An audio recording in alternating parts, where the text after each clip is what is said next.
Once again, we're 2 minutes late, so we'll get finished early tonight. That's the way I like to do it. So, we'll call the meeting to order, and if I could get you to take just a second, check you if you got a phone out there that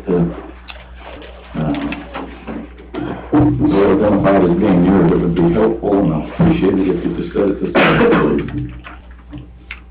And with that, we're going to have a pledge to our flag and a moment of prayer, and then we'll get started with this. First, just stand.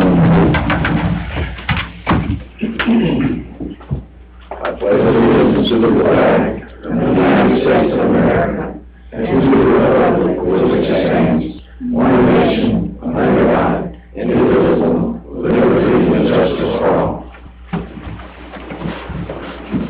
Father, we come to you tonight, yet again, Lord, asking for your blessings on our effort here.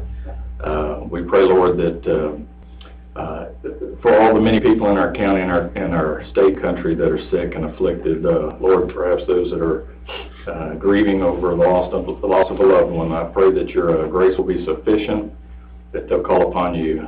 Heal our hearts, heal our nation. And Lord, we'll ask that as we go through our business items tonight, that you'll look down with favor upon our effort. Bless that effort, Lord, and may it be pleasing to you. Give us safe traveling mercies as we leave here. In your precious name we pray. Amen. Amen.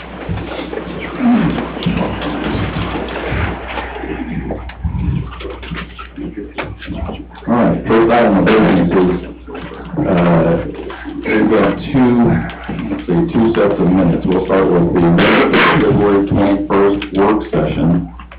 And when ready, I'll accept the motion on those. Motion to approve. Set. I have a motion to approve and a second. Is there any question or discussion on that? Seeing none, Commissioner Allen? Yes. Yes. Abstain. Yes. Yes. Thank you. All right, now for the minutes from the February 26th, 2018 agenda setting meeting. Same, if you read it, you're ready, please. Motion to approve. I have a motion to approve. Second. I have 2 seconds. And any discussion or questions on these minutes? Seeing none, Commissioner Strickland? Yes. Yes. Yes. Yes. Abstain. Very good. All right.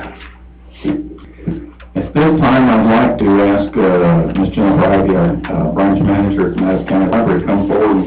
We'll start with a report real quick from Jennifer. Thank you very much for having me here today.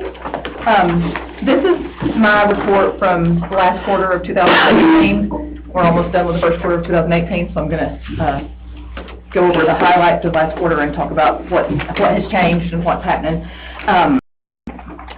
I passed out my report and March calendar for all of y'all to have before the meeting started. On the statistics, I just wanted to point out the ebooks and audiobooks checked out. Both of those are up 45%. So people are using downloadable audiobooks and ebooks. Last quarter, that would have been in overdrive. If you're using this service, it's now RV Digital. If you're having problems with it, give me a call. It's a little different. But once it all gets running smoothly, it'll be a whole lot better. Our adult programming last quarter, we had 58 programs for adults, 570 adults attended. We also started programming with our Vibrant Communities grant that we got from the Georgia Council for the Arts. Night Song sang, Christmas music, that's a a cappella medieval type singing group. And then Mike Moak, who is also our board chairman and is here tonight, is doing a calligraphy series. So he teaches calligraphy classes. He did one in December, January, and is doing one this month. If you want to learn calligraphy for free, now's the time. And we also had 2 grant-funded storytelling concerts with Pat Shields and Andy Off at Irwin. Both of those did 2 different storytelling programs for us. And on that first page, you have a picture of the veterans that came to our Veterans Day program. We have a little coffee and community with them each year on Veterans Day. The youth programming, we had 78 programs for youth and children with 1,371 in attendance. 46 of those programs were outreach at schools, churches, Head Start, and other places. The big events that we had for the youth, both were in December. We had Santa photos. We had a local guy came and was Santa Claus for us, and we did Santa photos, and we also had a young adult author did a visit for us there that day, and he sold and signed copies of his books. And then you see a picture from our Firefighter Appreciation Day. Upcoming events are already passed, so. One neat thing we have, if you've noticed outside the front of the library, there's the book bot, which is like a little free library, but we didn't get it licensed. So it's just a free library for kids, but we're having another one placed at Culvert Elementary sometime in the spring, I hope. Staff changes, y'all are aware Lisa Clater retired. She was our computer specialist. Her last day was February 15th. We have hired April Hitchcock Watson to replace her position as technology specialist. She'll be starting March the 16th, and she has over 20 years of experience teaching computer classes at Athens Tech. So she also got approval from Elisa, so that was good. And then you see some more pictures from our December programming there. And what's going on right now, the Friends of the Library are having a book sale. It runs through Saturday, so if you want to get some books, now's the time. And our 1,000 books before kindergarten graduation will be at Pajama Story Time this month on March 29th, and that's on your calendars, I believe. We have several graduates who have read their 1,000 books before kindergarten already, and that program just promotes early literacy so that kids will be ready to learn to read once they're in school. The more that they're read to by their parents or their adult caregivers is very important in getting it in for reading readiness. So, do y'all have any questions about library events or RB Digital? I feel a little inadequate, 1,000 before kindergarten graduation. 1,000 books. It can happen in 3 years. So 3 books a night for 3 years. Well, 3 books a night in 1 year. 1 book a day for 3 years. Just about to get you 1,000 books before Send them on kindergarten. over to Copper. I'll try. All right, now, I see what now, does anybody have anything for something? Before you sit down, I'd like to, I'm going to read we have a really, I guess I started to say recently, but my recently is like your report is, a month or two ago, was able to attend a ceremony in Athens where we recognized the Athens Regional Library and its satellites as the entire library, system, yes. which was a very nice compliment to the hard work and you know, just all the unless you're part of it, you probably don't appreciate all the work that goes in it. We certainly do.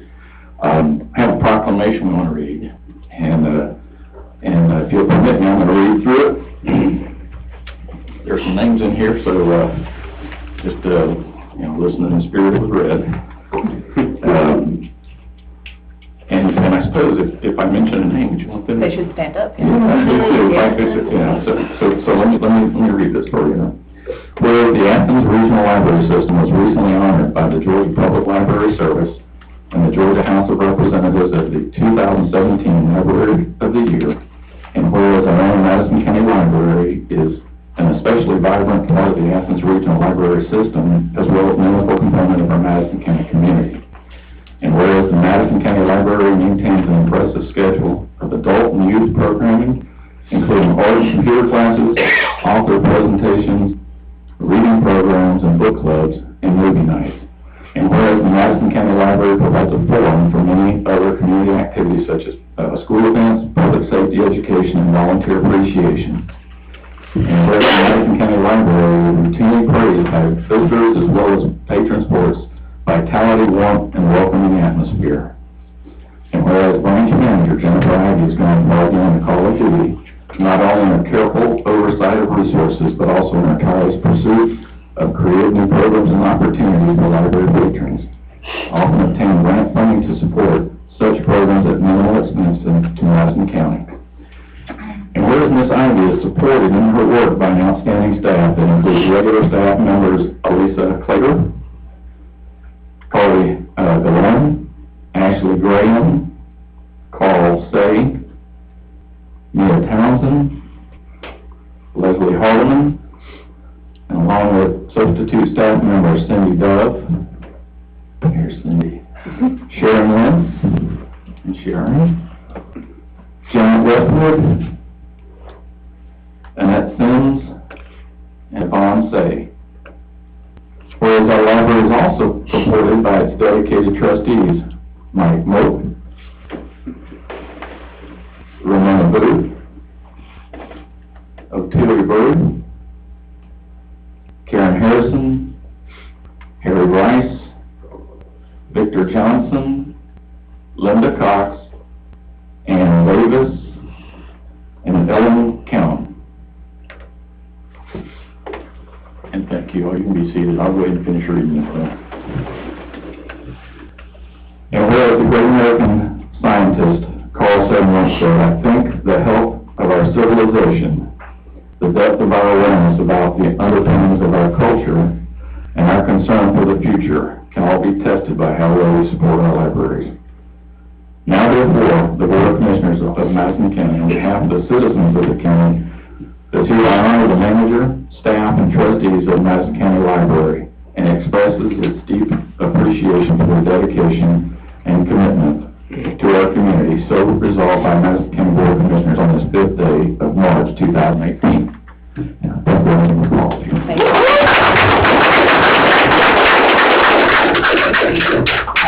Janet and Ashley might come in late. No, Library tonight. I've got copies that I would like to, perhaps, should I just give them to you and let you distribute them, Sure. some of them? We have one for each. Okay, thank you very much. I appreciate that. If you want to just go ahead and that way, if they do come in, or if your other folks, if y'all decide that. Thank you. Thank you, John. Thank you very much. All right. You want to have a motion? Let me find that.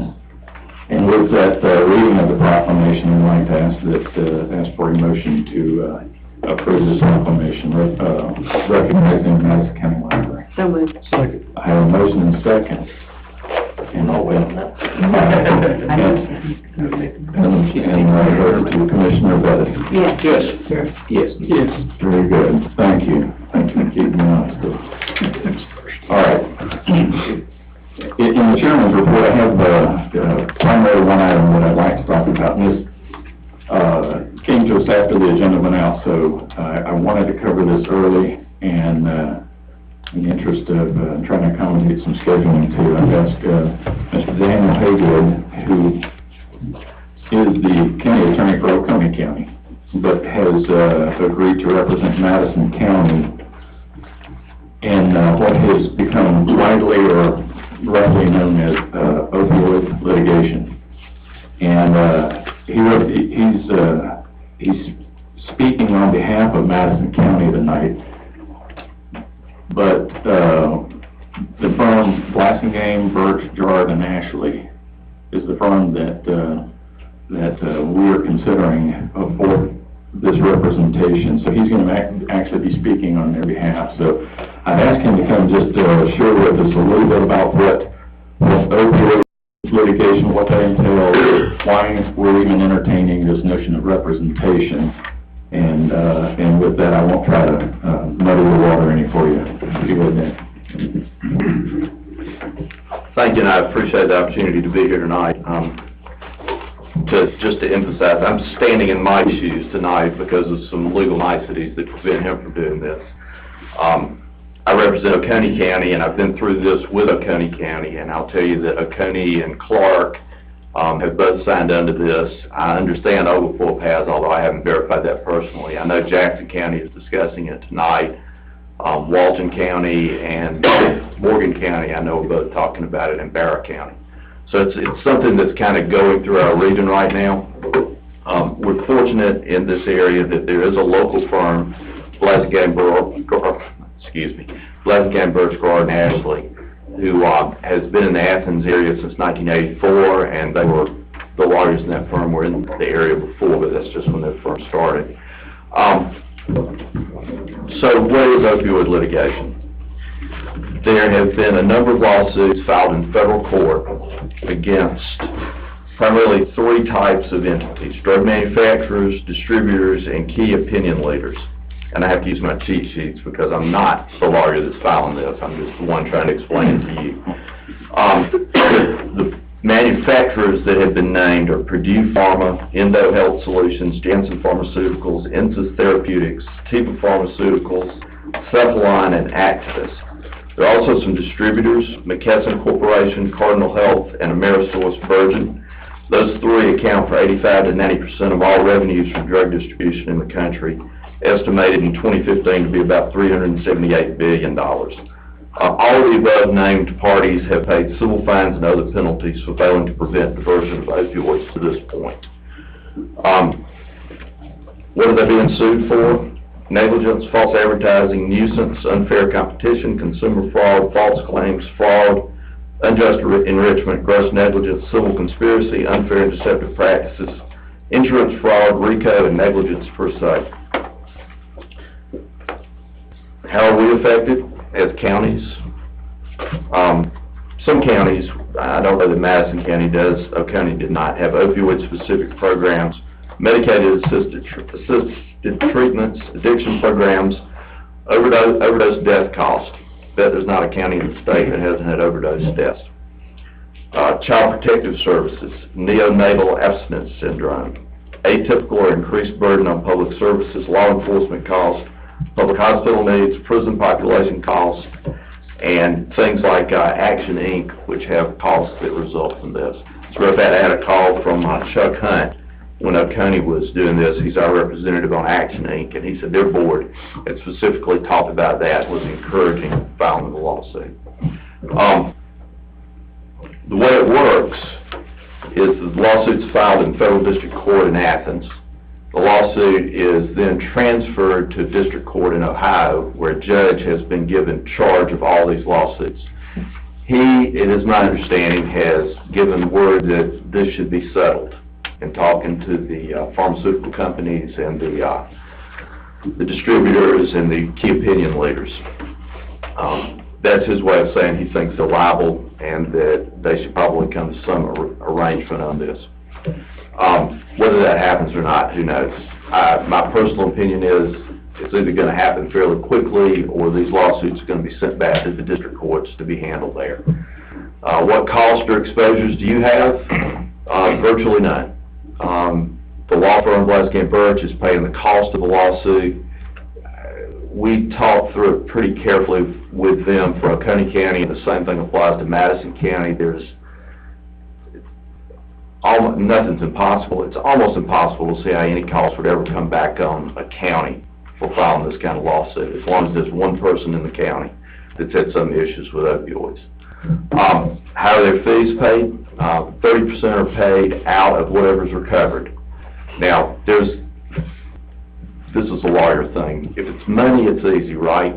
So if it's $100,000, they get paid $30,000. They pay my fees out of that. So again, the county has no exposure.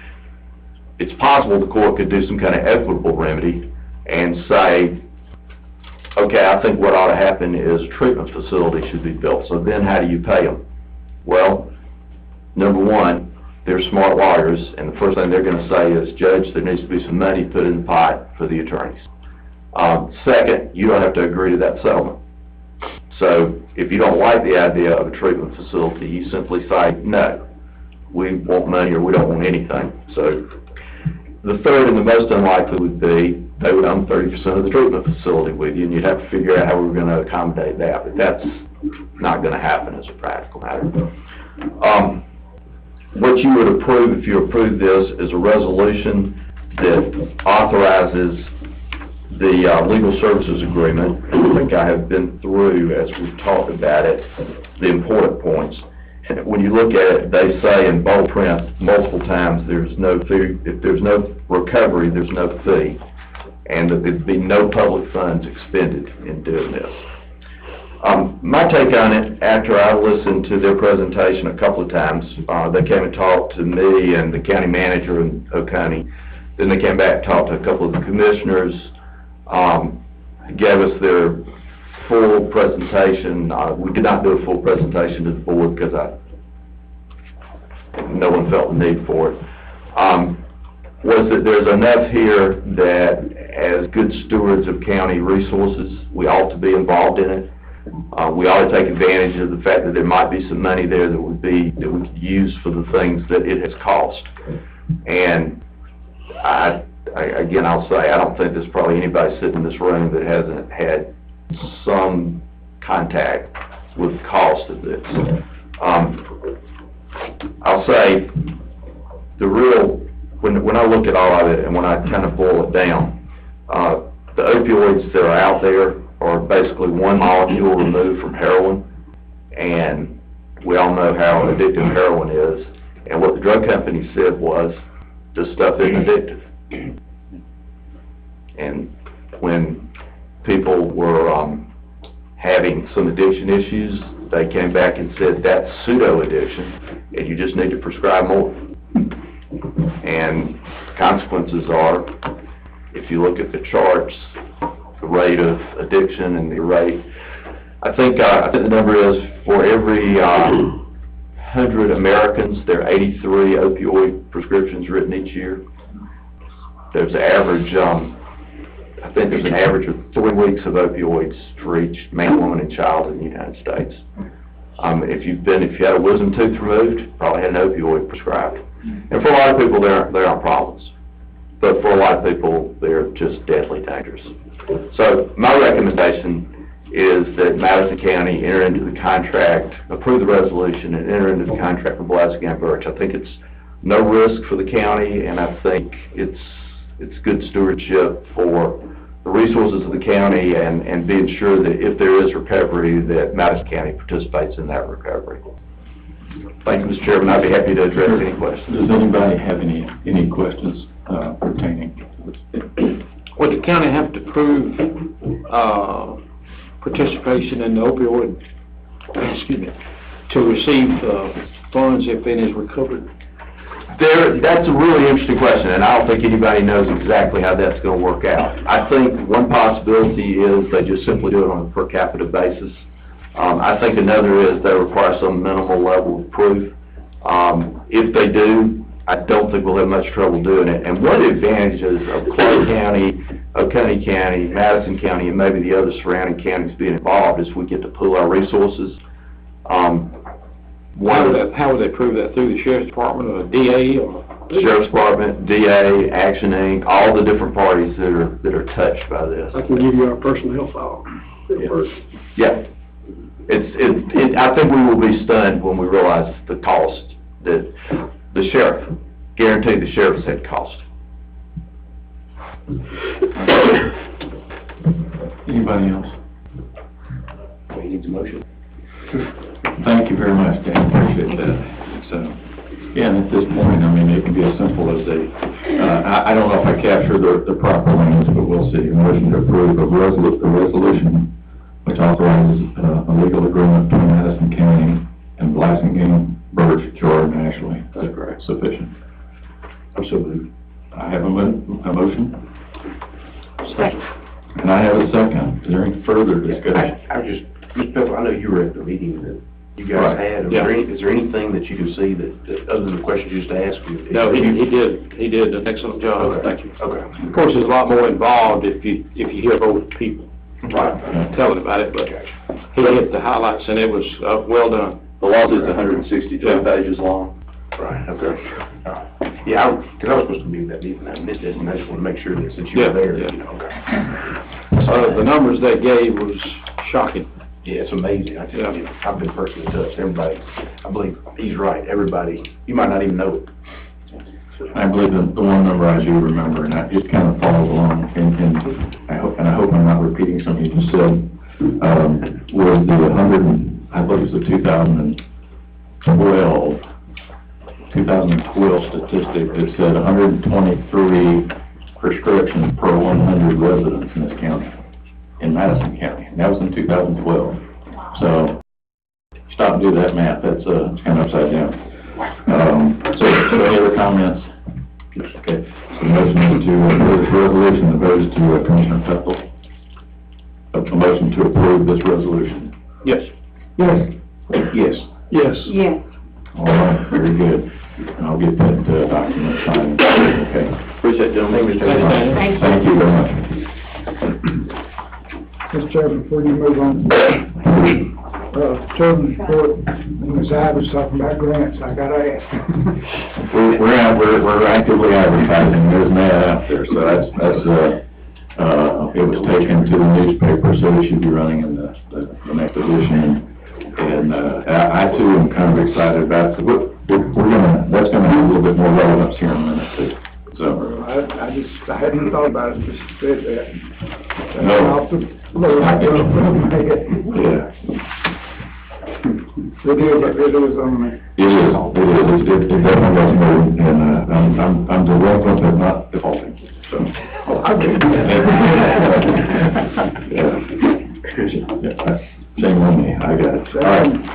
I have one of them, this is for our commissioners, and we were talking about this, we had met in the executive session, and our attorney has provided the consent.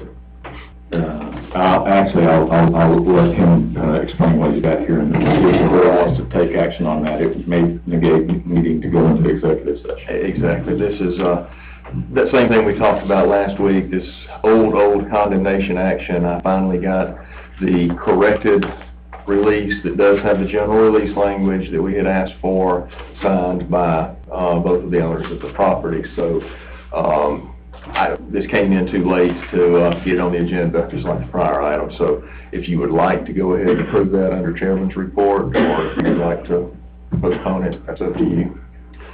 And I'll leave it out there in the form of a motion. If somebody wants to make a motion to approve this consent order as presented, we'll vote on it and be done with it. Otherwise, we can take it into executive session if you choose. So moved, Mr. Chairman. I have a motion to approve the consent order. Is there a second? Second. A second. Any discussion? Will we go over and get a copy of that?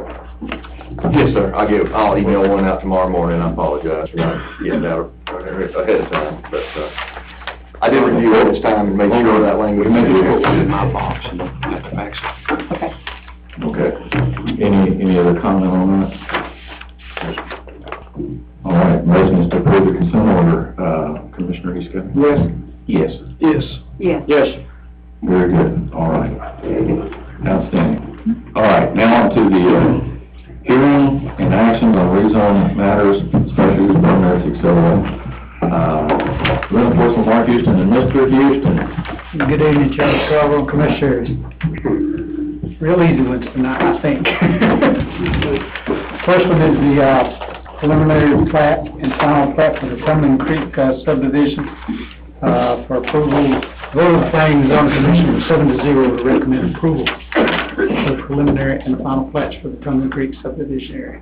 So both those were in one vote? Yeah, yes, ma'am, we took them both up as one vote. Does anybody have any questions for someone? Okay. And is, Adam? I'm here to answer any questions. I called, tried to get in touch with you, but me, you never got in touch on the phone.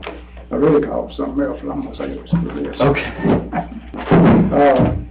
Mike, have you seen the plats? Is this 3 lots sorted by easement? Okay. I don't have a problem with it, I just want to make sure it's okay. And Linda and I discussed that. Existing road, but there's a 30-foot easement that comes down here, services. Well, you hit me cold, so I hadn't looked at that one, but I think that's right, it's up to 4 lots, right, Lamar? That hadn't been changed, so that's still the rule. And we've discussed, instead of an easement, actually putting in a private drive, but the problem we have with the private drive typically is that's another parcel of land, if it's just dedicated to the private drive, that somebody eventually has to own, and we're not gonna own it forever. So it has to be deeded to the HOA or some other entity, and, because it's not gonna be right away that the county's gonna assume. So- Right, so that would be a shared easement between those 3 lot owners, which, But it's essentially a private drive, and it'll be that it's built as a private drive. They got Dinsmore Drive here. It'd be deeded to the actual lot there, that it's tied into, that's configured in within that lot. But each would have a 1/3 undivided interest in it, right? Yes, sir. Okay, so it would basically be a shared drive? Yes, sir. Excuse me. And just for my clarification, as far as, is that just gonna be a gravel? No, sir, we'll have to pave it. It will be paved? Okay. It'll be paved or concrete. Yeah, it'll be paved or concrete. And to Jason Lott, you probably appreciate that. Yeah. Long driveway. We'll appreciate it years after you're gone. There's well with this in other counties, and, you know, getting emergency vehicles in or whatever it may be, it's typically tough with a gravel driveway that's not maintained. Are there any other questions? I do need to talk to you again on the phone, look, I'll Okay. There was something mentioned before we got about surety bonds for these roads and things like that. There's no road infrastructure going in other than the private drive. All the existing roads are there. Okay. Can you assure no damage will happen to those existing roads? I only ask that though because of an existing subdivision that has an addition. I've talked with Mr. Allen at the road department about that. Right. I think he's going through, I guess, some changes to try to determine how to, you know, make sure that doesn't happen in the future, because we've got another subdivision that will have existing roads coming up. Right. And so we were talking about that one. I think But I mean, I can't, it's just like a county road, we can't assure that, somebody doesn't buy that lot or they drop an excavator on the road. We can't assume that liability with a surety bond. It's not a road that we haven't built. Obviously, if it's an interior subdivision road we're building, we would ensure that that road stays maintained, and it would require, and I think that's what Alan was getting at, is for roads to be developed in the future, in other counties, are you doing surety bonds? Yes, we are, for interior roads and other subdivisions. I'm just concerned, like I say, that, just through the general course of your construction and the you know, the actual development that, you know, whether it's the weight of the vehicle or something like that, I don't know, you know, I'm not saying anything abusive with that, I'm just saying. Oh, no, I understand. And I'm just wondering who gets left with that task, right? So, and I think in the other subdivision, the county did pick that bill up, so we've lived through it, it's not, this is not hypothetical. Oh, sure, I understand. And that's what Alan was saying when we spoke before, so.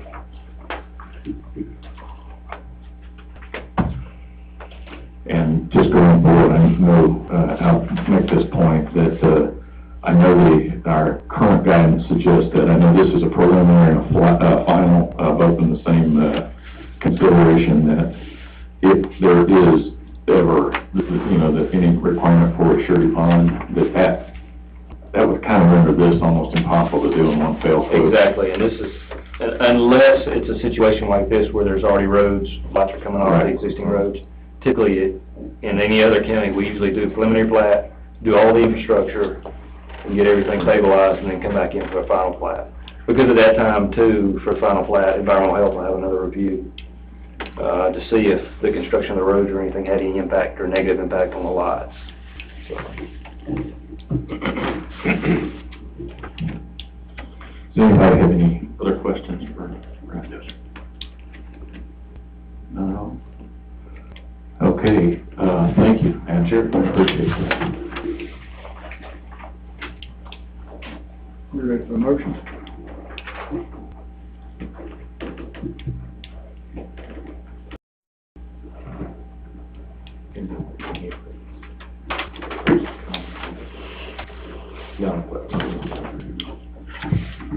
I'm ready for a motion. Motion to approve the preliminary and final plats. I have a motion to approve the preliminary and final plat. Second. And a second. Any, last comments or discussion on this one? Commissioner Allen? Yes. Yes. Yes. Yes. Yes. Okay, very good. Thank you, Al. Mr. Hughes? Okay, the next, the rezone request, Michael Hendrickson is representing his father, Donald Thorpe. He's requesting to rezone his 5.15 acre property from A2 to RR so he can add a home site. Property is located on East Commerce Road on map 15, parcel 85 in District 1. The vote of the Planning and Zoning Commission was 7-0 to recommend approval for this rezone request.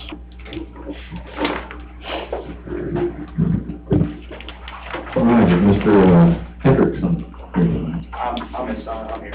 Okay, so would you care to speak on behalf of him in favor of this, the reason? come up? Please, if you would, yeah.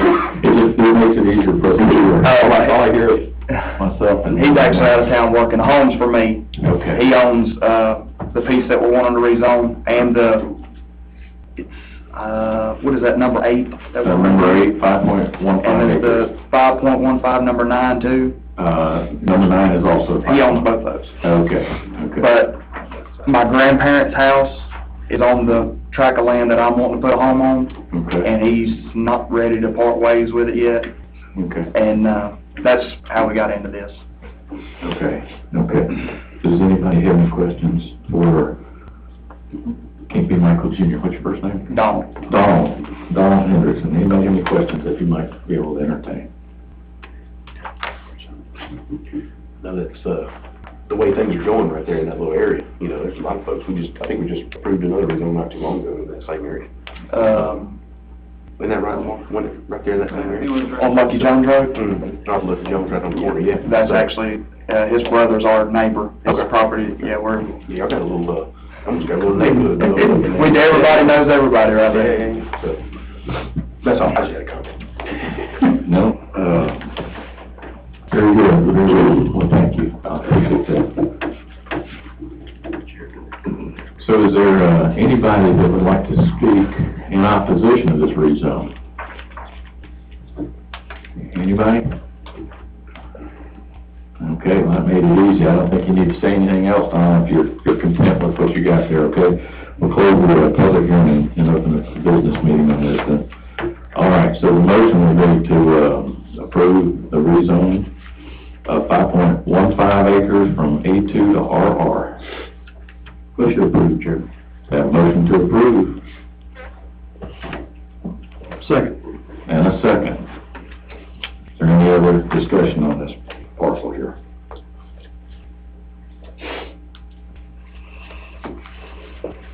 All right, seeing none, the vote goes to Commissioner Strickland. Yes. Yes. Yes. Yes. Yes. All right, very good. Mr. Houston, please. Sir. Okay, the next one is Wayne and Tracy Patrick and Malcolm West are requesting to rezone their 9.23 acre property from A2 to RR to allow for an additional home on the property.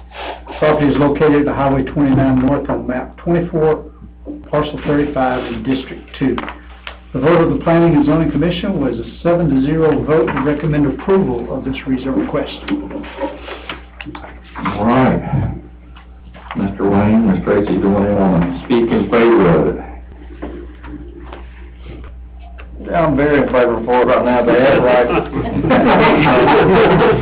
But this, the home's been there for, actually a little over 100 years. We found out this summer it was a little older than what we thought it was, but, kind of same circumstance as other fellows, except, we're, wanting to come into compliance, where my daughter and her husband could live there on the 923 acres with us and no house. Me and Michael's been working on it for 25 years or so, proud of the house, and proud that they think enough of it to live there with us. So. Okay. Does anybody have any questions for Wayne? Any at all? All right, thank you, Wayne. Thank y'all. Is there anybody here tonight that would like to speak in opposition to this rezone application? Seeing none? Unless you, Make a motion, we accept. Well, that's quick. We're gonna have to come back up here then. Yeah, I'll second it. Well, I have a motion to, approve the rezone to, from HRR and a second already. Any questions, any discussion? All right, Commissioner Bettis? Yeah. Yes. Yes. Yes. All right. Good luck, guys. Very good. All right, folks. Go ahead. I'm sorry. Next thing on the agenda was the codification of subdivision regulations. That was postponed, postponed until next month. Okay, all right. Take that up next month. All right, super, thank you. I appreciate that. Thank you. All right, now, we'll entertain statements from Mark and citizens on the agenda items, which there are 2, 6, and 7. Anybody has anything they would like to address regarding those 2? All right, we won't, we're not gonna snatch, the feet out of the jaws of victory here. All right. Next item is to consider financial agreement with Government Capital Corporation for the next-gen 911 call taking system. It's an item of old business, and, I'm gonna do my very best to first of all, share with you that, Government Capital Corporation came back with the rate they quoted, which means that the numbers that were presented in our last meeting with respect to cost are what we're considering. So if the cost was $118,750 for the system, and, with a $21,600 per year maintenance/service agreement. Cost to finance that over a 5-year period is approximately $10,000 over the 5-year period total cost. So we have a contract. The contract will require a few amendments, as there are some items on there that I think are more administrative as far as escrow and some of the indemnity issues. And I don't know if you would like to address some of those, Mike. I was just gonna jump in, supply the word for you. It's got several things that, you know, are just sort of standard that we always have to do, like taking out the indemnities that, counties aren't allowed to give. Now, this is just the financing portion, or at least that's what I saw, so there's a separate maintenance agreement. That is correct. Okay. That is correct. So it was just on the financing of the $118,750. So that was what we had entertained the idea of, and in lieu, you know, or as an alternative to that, lease purchase, I wanted to share some numbers with you too, just for consideration, and, you know, the board can, and should, you know, vote accordingly, choose whether you want to lease purchase. The alternative I'm looking at, or the one that I'm, proposing is it's an option, it's not a proposal, it's just an option, is a, purchase agreement of this system. And, it would be to purchase the system outright, $118,750. And before I just leave that out there all by itself, I'd like to just run you through, if we go through some of the items that have already been budgeted for, that would offset that number just for your consideration.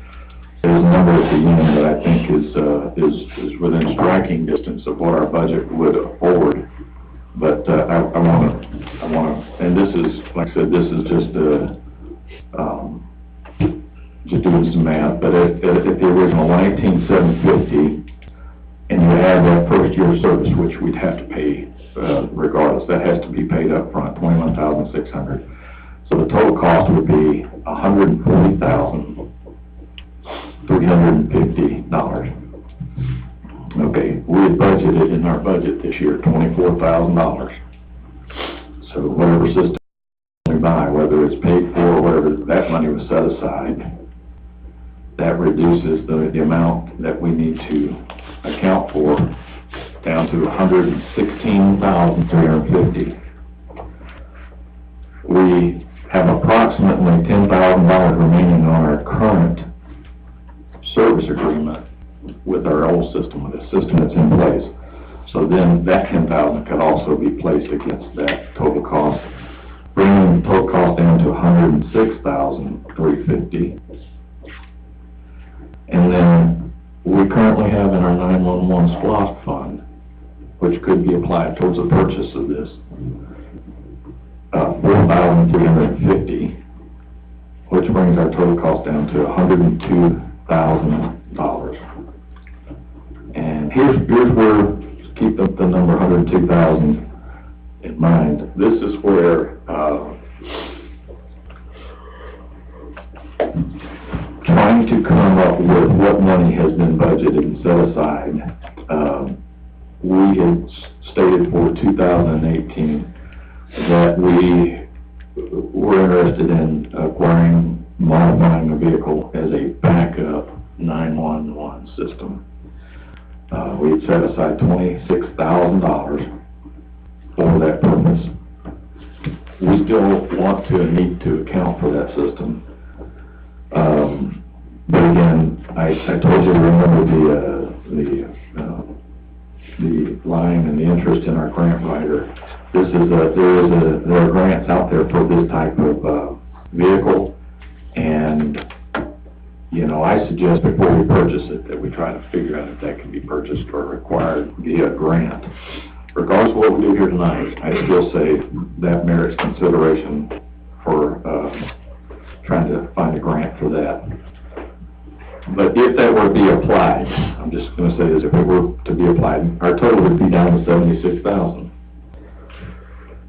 That vehicle, if we forego it right now, could be purchased still from the SPLOST collected this year at 911.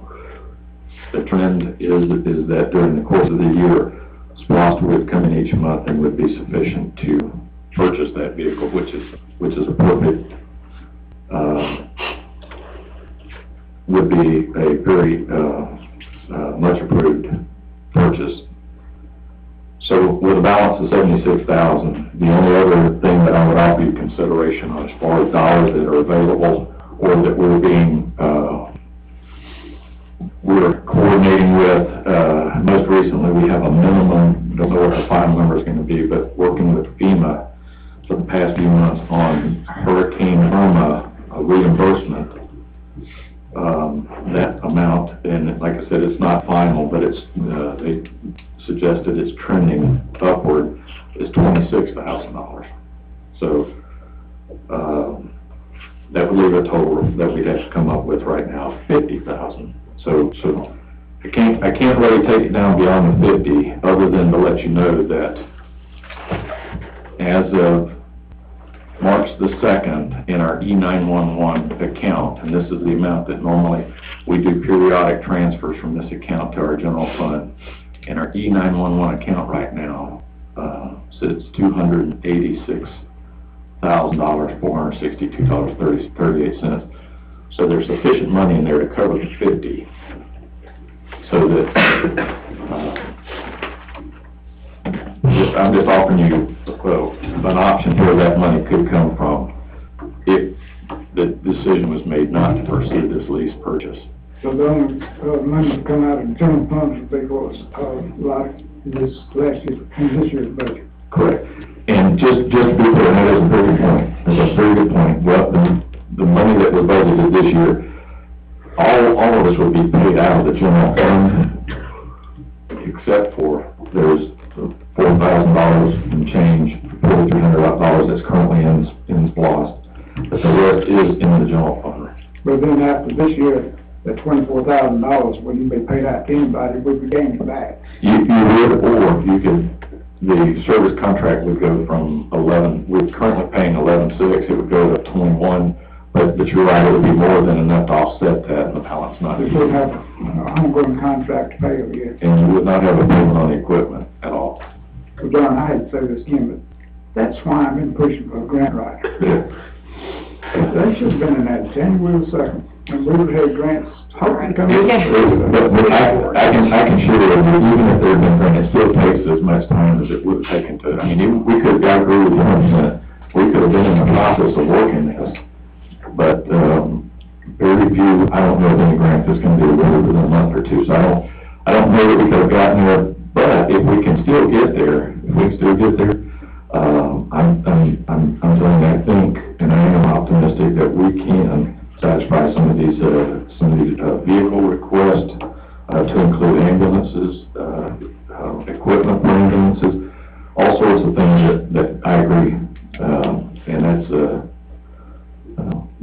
that's, woulda, shoulda, coulda, I wish I could change it, but I can't right now, so, I'm just trying to present something that, and listen, I'm not pitching either one of them, so whichever, sounds, I just wanted to give you an idea that there's an option, that there's a way that, Chairman, Mr. Kent, does he have a preference, or is he okay with either one, and kind of just letting us decide, or? He just wants the equipment. yeah, he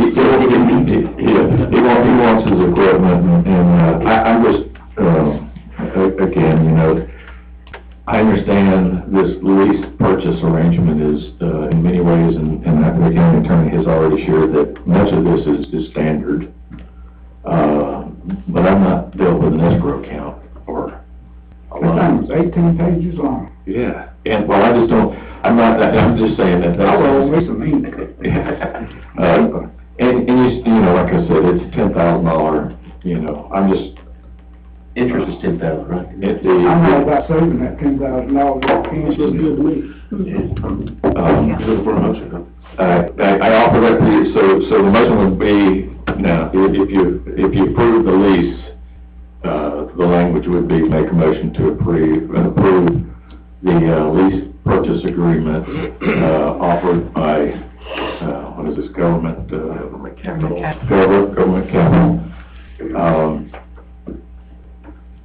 And all of that would be paid from, obviously, the general fund. Well, I'd like to make a motion that we purchase. If we purchase, and again, I just want to make sure you're clear, that the motion would be to approve the purchase of $118,750 out of the general fund and splost, because there's a portion of that that's splost in there that, to reimburse, and the number I'm using here is 5,000, because that 4350, that was as of March the 2nd. There will be another month added to that. It's not, so, pay out of the general fund, $118,750, and then splost, to reimburse 5,000 to the general fund, and that would account for all that I just shared with you. The rest of it is gonna be transferred, that, E911 fund gets transferred automatically, or we do that periodically to the general fund, so, that would be that option. That's I where we just heard say up so. on the vehicle, they've been using 20. Yes, sir, that would actually tie that up until, either a grant or that loss is recovered at the end of the year. We're looking at all those things you said, and we're gonna take $50,000 out. Yes, sir, Yeah, that's correct, that'd be a whole page for it right there. yeah.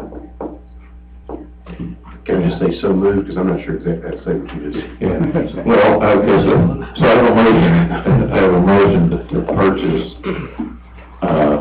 the next gen 911 call taking system, paying $118,750 out of the general fund and loss to reimburse 5,000 to the general fund. That's the motion. So, Second. And a second. Is there any other discussion?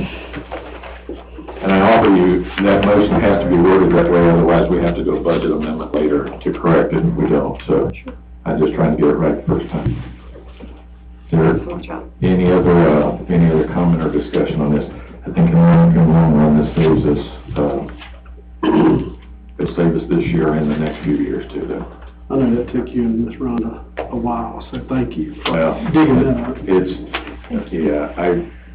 I appreciate the help Rhonda gives, that's definitely, I shouldn't say it goes without thought, but it's definitely appreciated.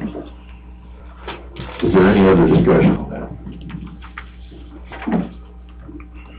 All right. So we have a motion to purchase the equipment for $118,750 out of general fund, lost to reimburse 5,000 of the general fund. The vote is to Commissioner Bettis. Yes. Yes. Yes. yes. Yes.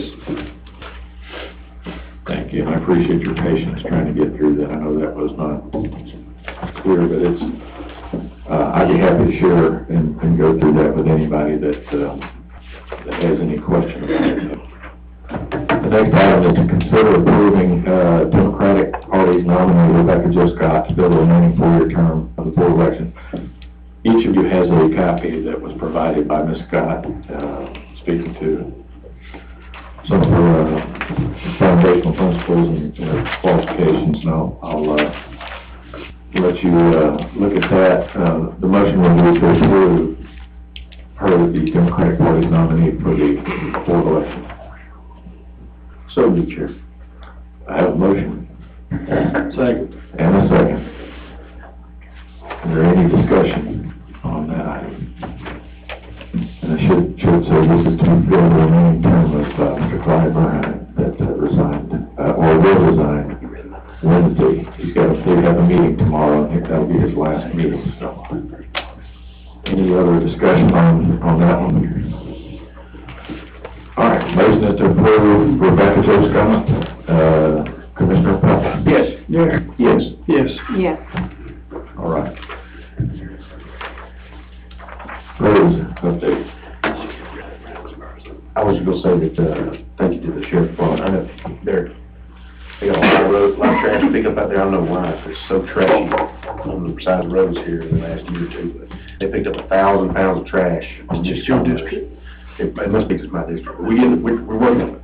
So I'm out there picking up trash too. They picked up 1,000 pounds on these converts up there. So just, if people could just, help us by not littering, it would be really nice. So, that's my roads thing. What you're saying is don't throw your trash out on the side of the road? Yes, sir, yes, sir. Couldn't have said a lot clearer. Yeah, I have a couple, I wanna make sure that, this is working. I don't think it's there. Okay.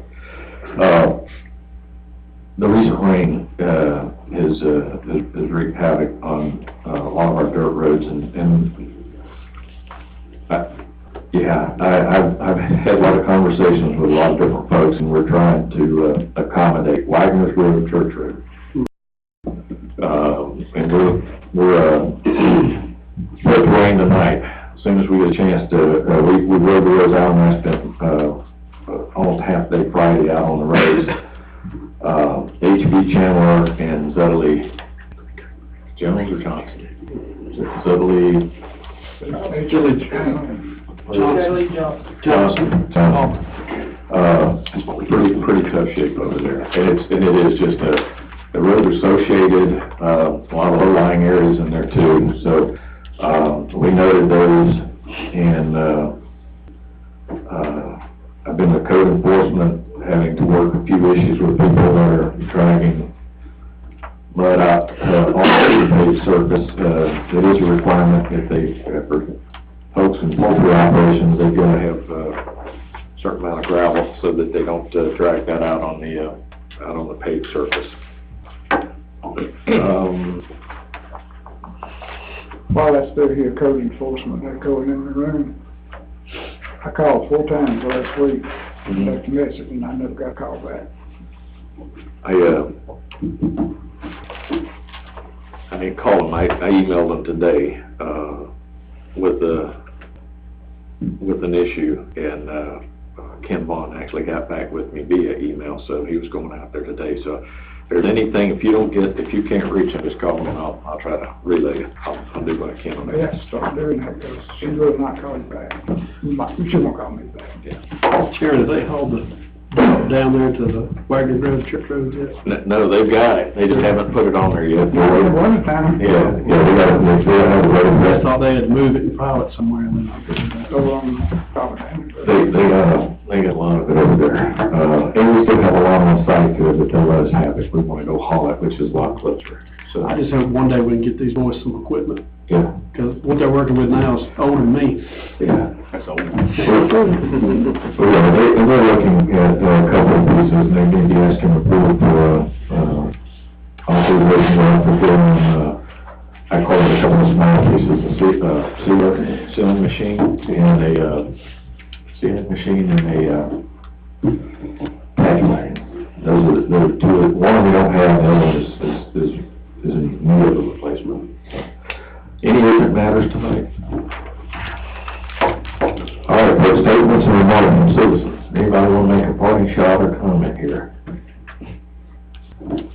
I shall not carry. Don't you have one? Does that have your comment? Okay. All right, no executive. I'm just waiting on our two library folks that came in. Yeah. We thank y'all. Yeah, appreciate it. Yeah, for you. Yeah. Proclamation. We appreciate it. And Jennifer, if you want to introduce me Yeah. quick. But Ashley Graham in purple is assistant library assistant part-time, and Janet Westwood is a substitute. And they close today so that I can be here on time.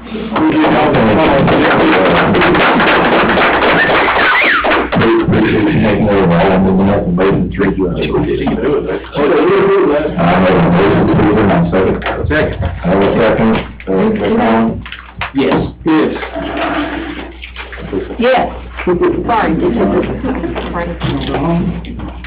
So, yes? Yes. Jennifer, can I do my chair for my friend?